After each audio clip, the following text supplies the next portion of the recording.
بسم اللہ الرحمن الرحیم القرآن حیاتی. The Quran is my life, the way to connect with Allah subhanahu wa ta'ala. السلام علیکم ورحمۃ اللہ وبرکاتہ. نحمدہ ونصلی علی رسولہ الکریم، اما بعد، اعوذ باللہ من الشیطان الرجیم، بسم اللہ الرحمن الرحیم. الحمد للہ، یہ اللہ سبحانہ تعالیٰ کا احسان ہے، اس کا فضل و کرم ہے کہ ہم جو ہے وہ 13ویں سپارے پر سورہ رعد پر آ گئے ہیں، اور پارہ بھی 13 ہے اور سورت بھی ہماری جو ہے وہ 13ویں چل رہی ہے. تو انشاءاللہ اس میں بھی پچھلے ساری صورتوں کی طرح اس میں بھی انشاءاللہ آپ کو بہت کچھ سیکھنے کو ملے گا اللہ کے فضل و کرم سے، اور بہت اس میں بھی اللہ کی طرف جو ہے وہ توجہ دلائی جا رہی ہے، اللہ کے قدرتی نظاروں پر توجہ دلائی جا رہی ہے. انشاءاللہ ہم تھوڑی بہت جو ہے وہ انٹرو صورت کی لیں گے، اس کے بارے میں انشاءاللہ ہم بات کریں گے. اگر سورہ رعد یعنی اگر ہم اس کے معنی کی طرف چلیں، اور تو اس کا مطلب ہوتا ہے، رعد کا جو مطلب ہوتا ہے وہ گرج، بادلوں میں جو بارش برستی ہے اس کے بارے میں ہے، جو تھنڈر ہوتا ہے اس کو کہا جاتا ہے. اور اس کے مکی اور مدنی ہونے میں اختلاف ہے، کیسے کہ کوئی کہتا ہے کہ مکی صورت ہے، کوئی کہتا ہے مدنی صورت ہے. تو اگر ہم انداز دیکھیں اس صورت کا تو خیر یہ مکی ہی لگتی ہے، جیسے کہ ہم نے پیچھے کئی صورتوں میں دیکھا ہے کہ جس طریقے سے اس کی شروعات ہو رہی ہے تو مکی صورتوں کا یہ انداز ہوتا ہے اس کو شروع ہونے کا.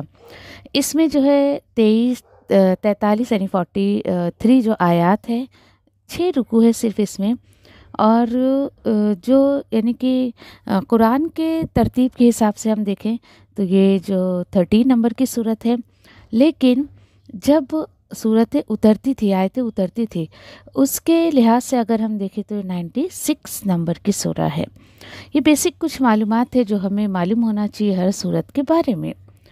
سورہ رعد دیکھیں کہ نبی کریم صلی اللہ علیہ وسلم سے اللہ سبحانہ تعالیٰ بتا رہے ہیں کہ اس صورت میں جو ہے بغیر کسی جو ہے وہ انبیاء، رسول یا قوم کی یا امت کی بات کو چھیڑے بغیر بہت کچھ اللہ سبحانہ تعالیٰ نے اس میں سکھایا اور سمجھایا ہے.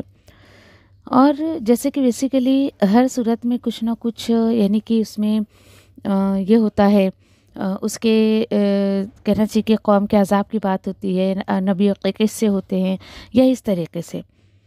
اور اسی طریقے سے جو ہے یعنی کہ آپ اگر غور کریں گے تو بالکل کسی بھی اللہ سبحانہ تعالیٰ نے کسی نبی کا نام نہیں لیا، رسول کا نام نہیں، بلکہ یہ صورت میں آپ کو یہ سیکھنے کو ملے گا کہ بغیر ایسے کسی قوم کے عذاب کی بات کی بغیر اللہ سبحانہ تعالیٰ نے نعمتوں پر کو بہت زیادہ غور و فکر کروایا ہے. اور یہاں تک کہ یہ بتایا جا رہا ہے کہ لوگ جو ہے یعنی کہ معجزوں کو جو ہے وہ مانگتے ہیں.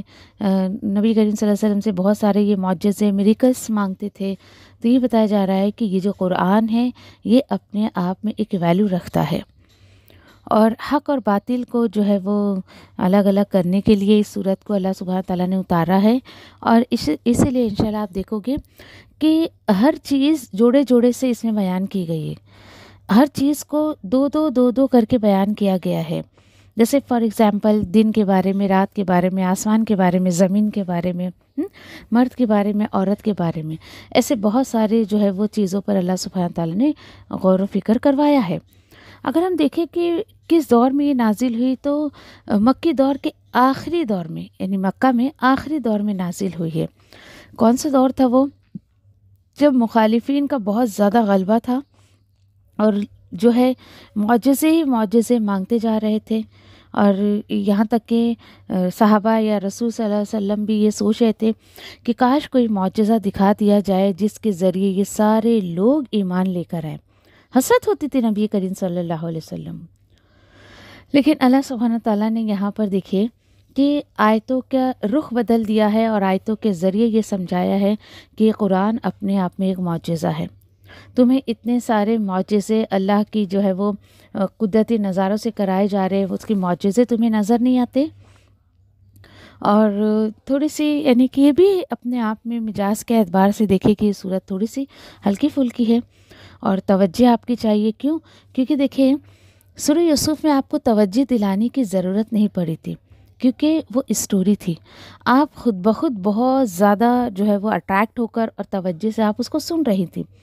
لیکن سورہ رعد میں آپ کو بہت زیادہ جو ہے وہ توجہ دینی پڑے گی. کیوں؟ اگر ایک آیت آپ کو سمجھ نہیں آئی تو دوسری آیت بھی نہیں سمجھ آئے گی. آیتوں کا رخ بالکل یوں ہی بدلتا جائے گا اور انشاءاللہ اس پر آپ جو ہے وہ یعنی کہ محسوس کریں گے. تھوڑی سی توجہ ہٹے گی تو آپ اس کو نہیں سمجھ سکیں گے.